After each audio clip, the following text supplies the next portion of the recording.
Hi, everybody. It is indeed a pleasure and a privilege to be a part of the annual International PCOS conference. It's been my fortune to have been a part of this society from its very inception. And my topic for the day is measuring waist circumference better than measuring BMI? In the next 20 minutes, very, very simply put, I will be talking to you, trying to explain to you why a pear is better than an apple. So let's jump right into it. Body mass index, or BMI, as we know, is a common household term. BMI has been used as, it's one of the most researched, most commonly used terms for generalized obesity. In fact, the very foundation for definition of obesity, overweight, normal weight, all of that has been on the basis of the BMI criteria.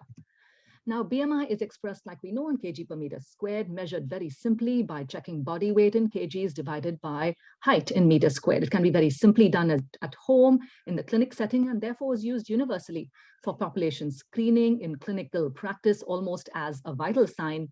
For public health and all our research, wherever there is a weight measure, a BMI measure needed, we've seen it through the decades, and of course in the wider health and fitness industry. BMI correlates well to total body fat levels and is a good predictor of the morbidity and mortality due to various chronic diseases as well. Now, the WHO classified obesity on the basis of BMI, where a normal BMI was classified as 18.5 to 25 kg per meter squared, overweight as 25 to 30, obese as 30 to 35, and so on. On the basis of these cutoffs, we now have guidelines about when to treat obesity in terms of, how to treat obesity in terms of lifestyle, medical management, surgical management, what are our goals, etc. How are these cutoffs established? Well, it was on the basis of these cutoffs that it was found that obesity-related comorbidities and complications started developing in people. So what exactly are these complications? Well, the medical complications of obesity spare no system. Almost every single organ system is affected. Like we know, the most common association, which in my field, for example, half of all diabetics are known to be obese. Around a third of all people in cancers could be attributable to obesity. Maybe a fourth of all people with cardiovascular disease, all related to obesity as well. PCOS, which is the basis of our whole conference today, is well known for its association with obesity. But BMI has several drawbacks as a measure of risk in itself. And this is because body obesity differs according to age, as seen in the graph over here. As we age, there is a change in our body weight and body obesity. There's a change over time with body obesity related to gender and ethnicity as well, which I will talk about in a few minutes. Additionally, there's a 20% incidence of false self-measurements of BMI. And more than anything else, BMI alone cannot distinguish a person who has high excess fat from a person who has high muscle mass. The BMI calculated for both these kind of individuals could be exactly the same, and therefore the risk attributed due to obesity with both these individuals will be the same.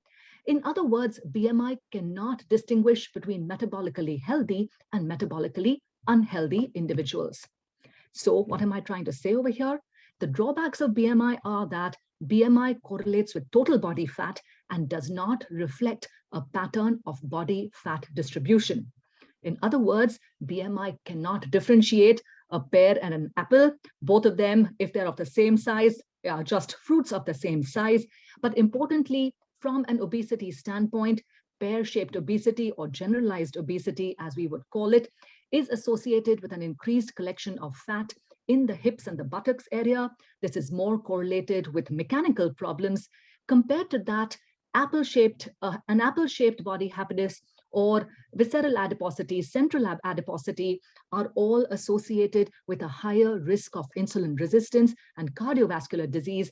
In this kind of obesity, basically, there is an increased distribution of body fat in the abdominal area. There is excess body fat, which is associated not only with an increased subcutaneous fat, but abdominal adiposity in the form of increased intra-abdominal fat, as well as an ectopic fat deposition around the organs such as the liver, muscle, etc. What does this basically mean? That you might have individuals who are thin fat, typically like us Indians. The BMI might be completely normal. However, the waist circumference is increased, And it is this apple-shaped body habitus, this visceral adiposity, which is a major driver for non-communicable diseases, which is typically what is associated with the Indian phenotype. Now, this was very well demonstrated in the simple experiment, what we call the YY paradox, where Dr. Yadnik from UK compared his BMI with a Dr. Yajnik from Pune. Both of them, BMI is exactly the same, 22.3, perfectly healthy. But when body fat was quantified by other imaging measures, well, look at the humongous difference. 9.1% in Dr. Yadnik, a 21.2% in our very own Dr. Yajnik. And this was what really showed us the big difference in our Caucasian versus our Indian counterparts with regards to the fallacy in BMI. So strong associations, no doubt, have been identified between whole body as well as regional fat mass with many diseases. However, visceral adiposity is an independent predictor of all-cause mortality in men and women, with a robust association of that visceral adipose tissue with metabolic syndrome, insulin resistance, CVD, and even non-spine fractures, thus showing us that VAT is an important target for investigation. So far, what are the modalities we've been using for quantifying this? Well, abdominal CTs, however, with this, there's high radiation exposure, cost is high. These are not ideal, therefore, for large-scale screening or in routine practice. The second alternative, which is a total body DEXA scan, this is better from the point of view of lower radiation, less expensive than CT as well. But even then, both of these measures are not something that can be done in routine practice and day-to-day life. And although these are compounded by levels of subcutaneous fat, proxy measures therefore had to be used for measurement of fat mass, such as BMI, waist circumference, and waist-hip ratio, which are used today. The question is, are these measures for obesity better in identifying CV risk? So first, let's talk about these other anthropometric measures used for obesity. Well, like I said earlier, the three measures that you might come across, waist circumference, waist-hip ratio, and the waist-height ratio, the rationale behind this was that visceral obesity is a strong risk factor for metabolic disorders and is associated with an increased risk for CVD. So let's first just simply talk about how a waist circumference is measured, because this is something that we need to do accurately in order to get accurate outcomes and results. Well, so this is measured at the end of a breath at a level parallel to the floor, midpoint between the top of the iliac crest and the lower margin of the last palpable rib in the mid-axillary line using a stretch-resistant tape. You've got to make sure that the subject is standing upright, arms relaxed at the side, feet evenly spread apart, and body weight evenly distributed. As per the IDF cutoff points for different ethnic groups, well, for the Europeans, for example, a cutoff 94 for men, 80 centimeters for females. However, this is different for us Asians, 90 centimeters for men, 80 centimeters for women. In fact, even the Asian classification for BMI is much, much lower because the prevalence of visceral adiposity related complications or even obesity related complications is much higher in us Asians as compared to our Western counterparts. And therefore, if you see the cutoffs for BMI, obesity is classified as a level of more than 25. We are overweight if our BMI is more than 23 kg per meter squared. And therefore, I would urge everyone here today to make sure that you know what your BMI and waist circumference are. Just showing you over here quickly what are the cutoff points for the waist-hip ratio as well. This is a 0.9 centimeters for males and a 0.85 centimeters for females, which would substantially increase the risk for metabolic complications. Now, why is all this so important? Well, obesity is increasing and it's a pandemic that has gone through the roof. 2.1 billion people living with obesity today. And this increase has been seen even more exponentially in females. It's likely to grow more in females as decades go by as compared to males. Obesity, as we know, is the heart of the NCD problem. So like we know, type 2 diabetes, hypertension, osteoarthritis, OSA, all of them higher risk with a greater level of obesity. PCOS, again, which is our focus today, 1 in 5 women with PCOS, 80% of women with PCOS are obese. And as obesity increases in women, PCOS risk also increases, as was clearly demonstrated in this meta-analysis that has been published even back in 2012. You see a 2.77 greater hazard risk ratio of developing PCOS with higher obesity levels. Now, with the increase with PCOS comes a bag full of chronic diseases, an increase in the risk of coronary heart disease. 1.7 was the hazard ratio here. The risk of stroke, non-fatal stroke in women more than 45 years is higher at a 1.94. The metabolic challenges in women with PCOS. So over here, this first bar graph over here showing us that women with PCOS have a 16% conversion from normal glucose tolerance to IGT per year, regardless of their BMI. And if BMI is thrown into the mix, well, as the BMI increases, the risk for conversion from IGT into diabetes also increases, as was shown in this 6-year follow-up period. So while we know that PCOS increases CVD risk, which is exacerbated by obesity, the correction of obesity also helps to reverse the risks as well. So a lot of our guidelines are basically based on weight loss that improve complications, such as the European Practical and Patient Care-Centered Guidelines for Adult Obesity say that a 5 to 15% weight loss in PCOS may result in ovulation, increased insulin sensitivity, reduced hirsutism, and androgen levels. And we know, and I'm not going to go into the details of this, that weight loss does improve all clinical features, hyperandrogenism, depression, long-term metabolic health in all women with PCOS. So the real question over here is, what is it that PCOS women have over and above obesity where they have a higher risk of cardiovascular disease as compared to just the routine obese woman? And this comes from the role of androgens, because androgens have a profound effect on body composition, where men generally with the exposure to androgens have less body fat, which is usually more concentrated in the upper halves of their body. Women with no androgens actually have the body fat, which is distributed in the lower half of their body.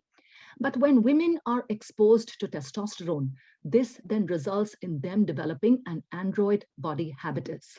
Vague et al. Was one of the researchers who noticed that women with an android body habitus were the ones that had a higher incidence of diabetes, hypertension, atherosclerosis.